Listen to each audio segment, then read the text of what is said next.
इस वीडियो को देखने के बाद आपको कम्प्लीटली पता लग जाएगा कि असली स्कैमर कौन है। संदीप महेश्वरी जी ने अपने चैनल के ऊपर अभी जो रिसेंटली उन्होंने वीडियोस डाली स्कैम्स एक्सपोज के ऊपर, तो उन्हीं के ऊपर मैं अभी तक 2 वीडियोस बना चुका हूँ। पहली वीडियो में मैंने बताया था विवेक बिंद्रा जी के बारे में, सेकंड वीडियो के अंदर मैंने बताया एफिलिएट मार्केटिंग के बारे में। ये थर्ड पार्ट है। लास्ट की 2 वीडियोस में बहुत सारे भर के लोगों के कमेंट्स आए, पॉजिटिवली नेगेटिवली। तो देखो, अपनी राय देना बिल्कुल सही है, उसमें कुछ गलत बात नहीं है। देखो, वीडियो स्टार्ट करने से पहले मैं एक डिस्क्लेमर देना चाहता हूँ। मैंने बचपन से लेके आज तक संदीप महेश्वरी सर से बहुत सारी चीजें सीखी है, तो मुझे पर्सनली उनसे कोई किसी भी चीज की दिक्कत नहीं है। बट बहुत सारी बातें मैं रखने वाला हूँ फैक्ट एंड फिगर्स का यूज करके, जिसमें आपको सारी चीज स्टेप बाय स्टेप में बताने वाला हूँ। तो ये वाली वीडियो बहुत ज्यादा इंपॉर्टेंट होने वाली है। नेगेटिव कमेंट करने से पहले इस वीडियो को एक बार कंप्लीटली देख लेना, उसके बाद अपनी ओपिनियन आप कमेंट में रख सकते हो। तो चलो स्टार्ट करते हैं।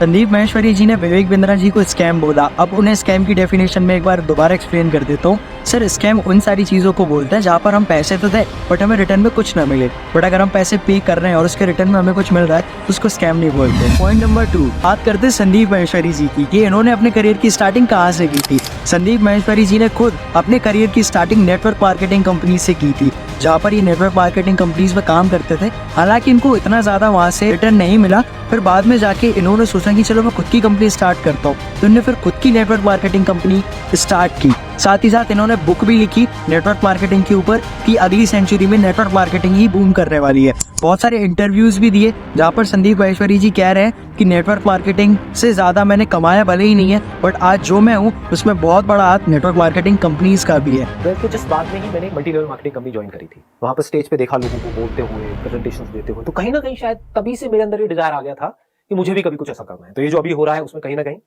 वो भी सीड है। दिमाग में ये आ गया था कि मैं भी कर सकता हूँ, तो वो किया, लेकिन वहां पर फेल हो गया। वहां पर एक बंदे को मैंने अपने साथ में ज्वाइन कराया था, उसके बाद में घर वालों ने इधर उधर बड़ी धज्जियां उड़ाई। मल्टी लेवल मार्केटिंग कंपनी से जब मैं निकला, फिर अपनी एक मल्टी लेवल मार्केटिंग कंपनी खोली 3 लोगों के साथ पार्टनरशिप में। सेल वाइज देखा जाए तो बहुत सक्सेसफुल हुई वो कंपनी। जब वो कंपनी बंद हुई तो मेरे हाथ में 1 रुपया भी नहीं आया, because of some differences in the partnership. और आज जाके इतने सालों बाद जाके जहाँ से संदीप जी ने स्टार्टिंग की अपने करियर की, वहाँ पर ये बोल रहे हैं कि नेटवर्क मार्केटिंग स्कैम है। जहाँ से हमने स्टार्ट किया उसी इंडस्ट्री के बारे में गलत कहना सही है सर? संदीप महेश्वरी जी ने भले ही कंट्रोवर्सी आज की है, पर इनका लड़ने का स्वभाव बचपन से ही रहा है। लड़ाई झगड़े में नंबर 1 था। इन्हें लड़ाई झगड़े बड़ी जल्दी हो जाते थे, जरा सा भी कुछ होता था तो मार पिटाई ये वो शुरू हो जाता था 1 मिनट के अंदर। अब क्या हुआ कि इन्होंने लाइन में सबको खड़ा किया, मेरे डंडा लेकर के पीछे या पैर के पीछे काव्स के ऊपर खींच करके मारा। मैंने सर मारा क्यों आपने? मैंने कहा था ना मत मारना। तो उन्होंने कहा अच्छा तू धमकी दे रहा है मेरे को? उन्होंने खींच के थप्पड़ मारा मेरे। लेकिन फिर जैसे थप्पड़ पड़ा मैंने कहा नहीं ये ज्यादा हो गया। तो फिर मैंने अपनी टाइट ढीली करी। मैंने कहा मार तू, शर्ट कैसे करके हल्के से बटन फाड़ दे, मार। 1 हफ्ते में देखो मैं तुम्हारे साथ क्या करता हूं। भाई तू क्या करेगा? कर ले, अभी कर ले। मैं नहीं डरता भाई, दिखता नहीं है मेरी आंखों के अंदर। संदीप महेश्वरी जी ने पहले विवेक बिंद्रा जी को स्कैम कहा, फिर उन्होंने नेटवर्क मार्केटिंग और डायरेक्ट सेलिंग जैसी इंडस्ट्रीज को स्कैम कहा। अब बात करते हैं कि संदीप महेश्वरी जी ने क्या क्या स्कैम किए। लोग संदीप महेश्वरी को जानते हैं, आजकल वो विवेक बिंद्रा को एक्सपोज करने में लगा हुआ है। आपको बता दूं, इनिशियल स्टेजेस में संदीप महेश्वरी भी एक स्कैमर रह चुका है। मैश फोटो स्टूडियोज के नाम से शिवालिक मालवीय नगर बेसमेंट में इसका स्टूडियो था और मॉडलिंग एजेंसी थी। लोग वहां अगर मॉडलिंग के लिए अप्रोच करते थे तो उनको ये बोलते थे कि 14,000 का पोर्टफोलियो बनवाइए, उसके बाद ही हम आपको काम दे पाएंगे। हमारा कॉन्ट्रैक्ट बड़ी बड़ी कंपनीज के साथ है, तो असाइनमेंट आपको जब मिलेगा जब आप एक पोर्टफोलियो बनवाएंगे। इस तरह से इन्होंने काफी यंगस्टर्स को उस टाइम पे 14,000 के पोर्टफोलियो भेजे। जब मैंने इनको पोर्टफोलियो बनने के बाद कॉल किया तो कभी इन्होंने मेरा फोन नहीं उठाया और कुछ महीने बाद इन्होंने जो है वो स्टूडियो भी बंद कर दिया। मेरे को कल रात को ही पता चला कि ये वही संदीप महेश्वरी है, क्योंकि मैंने इन भाई साहब को सिर्फ एक बार वहां देखा था। इनके चेले चपटे और 2-3 लड़कियां होती थी वहां पे, और वहां पर इनकी वीडियोस चलाई जाती थी जिसमें ये दिखाया जाता था कि ये भाई साहब फ्रंट सीट पे बैठते हैं और जितने भी बड़े शोज होते हैं उनके जज यही होते हैं। Mash Audio Visuals Private Limited के नाम से इसने फॉर्म बनाई थी। आप अगर चाहे तो गूगल पे भी सर्च कर सकते हैं। अब देखो, आपको ही पता है कि किसी भी बिजनेस के अंदर जो सक्सेस रेशियो है वो कभी भी 100% नहीं हो सकता। ऐसा कभी नहीं हो सकता कि सारे कस्टमर्स 100% किसी भी प्रोडक्ट से सेटिस्फाइड है। अब जैसे आपने फेयर एंड लवली का ऐड देखा होगा, जहाँ पर वो बोलते हैं कि 7 दिनों में पाई है निखार।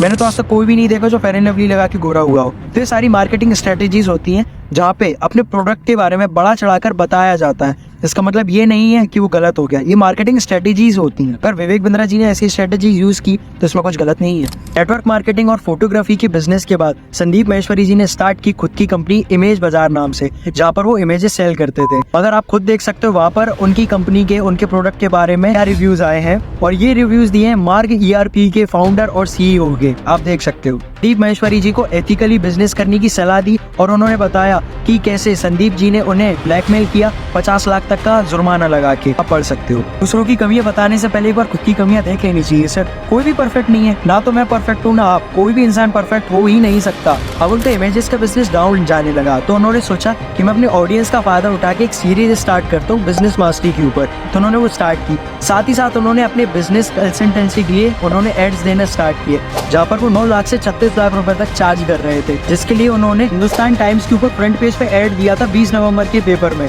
सर फिर हम दोबारा अपनी वेबसाइट पर रिफ्रेश करके देखते हैं तो आपने वहाँ से अपना ऐड क्यों हटवा लिया, अगर आप गलत नहीं हो तो। इस सब में सफलता ना मिलने के बाद संदीप माहेश्वरी जी ने टारगेट किया भारत के सबसे बड़े बिजनेस कोच, वर्ल्ड के सबसे बड़े एंटरप्रेन्योरशिप चैनल के ओनर डॉक्टर विवेक बिंद्रा को। विवेक बिंद्रा जो कि स्टार्टिंग से ही बिजनेस कोचिंग कर रहे हैं, साथ ही साथ इसी चीज के लिए उन्हें गवर्नमेंट ऑफ इंडिया के द्वारा बहुत सारे प्राइजेस, अवार्ड्स और सर्टिफिकेट्स भी मिले हुए हैं। साथ ही साथ 12 गिनीज वर्ल्ड ऑफ रिकॉर्ड्स भी वो बना चुके हैं। ताकि संदीप माहेश्वरी जी की तरह जो कि अलग अलग बिजनेस करके आके लोगों को फिर बिजनेस की नॉलेज दे रहे हैं। संदीप माहेश्वरी जी का बिजनेस मास्टरी का कोर्स हिट नहीं जा रहा था। जैसे ही विवेक बिंद्रा जी ने 10 day MBA crash course launch किया, वो जाते ही हिट जाने लगा। उसके ऊपर मिलियंस ऑफ व्यूज जाने लगे, जहाँ पर उन्होंने कोई वादा नहीं किया कि आपको इसको कोई डिग्री मिल जाएगी। यहाँ पर सिर्फ वो केस स्टडीज शेयर कर रहे हैं। इसके अंदर लोगों को बहुत ज्यादा वैल्यू मिल रही है, इसलिए इसके ऊपर मिलियंस ऑफ व्यूज भी जा रहे हैं। भले ही लोगों ने संदीप माहेश्वरी जी की वीडियोस में जाके कंट्रोवर्सी कितना ही कर लें, पर एट द एंड जो उन्होंने कंज्यूम किया है वो विवेक बिंद्रा जी का कोर्स कंज्यूम किया। आप जाके देख सकते हो न्यूज। और संदीप माहेश्वरी जी ने विवेक बिंद्रा जी को गिराने के लिए सहारा लिया मासूम बच्चों का, जिन्हें कोई नॉलेज नहीं है किसी भी चीज की, बस वो आए हैं और ऑन स्टेज आके बोलने लगे। क्या एक मोटिवेशनल स्पीकर को लोगों की बुराई करना शोभा देता है? नहीं ना। अब लोग संदीप माहेश्वरी जी की स्टूडियो में बैठे थे, तो जब उन्होंने लोगों से पूछा कि इस कंट्रोवर्सी में कौन सही है, तो ऑडियंस ने कहा सर आप सही हो। अगर यही सवाल विवेक बिंद्रा जी अपने स्टूडियो में या अपने लोगों के सामने पूछते तो आपको ही पता है लोग क्या कहते हैं, विवेक बिंद्रा सर आप सही हो। तो ये ऑडियंस मैटर करती है कि किसकी ऑडियंस है। संदीप माहेश्वरी जी के शो में कौन ऑडियंस आएगी जो सर को पसंद करती है, प्यार करती है। विवेक बिंद्रा जी के शो में कौन सी ऑडियंस आएगी जो सर को पसंद करती है, प्यार करती है। अब शो के अंदर बैठ के लोगों का जजमेंट सुन के ही तो हम फैसला नहीं सुना सकते ना, हमें दोनों साइड के पक्ष सुनने पड़ेंगे, उसके बाद ही हम कोई कंक्लूजन के ऊपर पहुंच पाते हैं, जो कि कोर्ट में होता है। संदीप माहेश्वरी जी जो कि खुद को पॉजिटिव और मोटिवेशनल स्पीकर कहते हैं, वो अपने चैनल के ऊपर रेगुलर नेगेटिव पोस्ट और कम्युनिटी पोस्ट डाल रहे हैं। दूसरी तरफ विवेक बिंद्रा जी जो कि रेगुलर वैल्यूएबल कंटेंट पोस्ट करते जा रहे हैं। अब आप खुद सोचिए कि आपको किसको सपोर्ट करना है। कंक्लूजन यही है इस वीडियो का कि किसी की लाइफ में कोई भी कंट्रोवर्सी चल रही हो, आपकी लाइफ में कोई उससे फायदा नहीं होने वाला, तो फोकस करो आपकी लाइफ में। और अगर आपको इस वीडियो से कोई वैल्यू मिली हो तो डू सब्सक्राइब माय चैनल, और ऐसी इंफॉर्मेटिव वीडियोस के लिए मेरे चैनल को सब्सक्राइब कर लो, लाइक कमेंट शेयर जरूर करें। जय श्री राम, जय हिंद, जय भारत।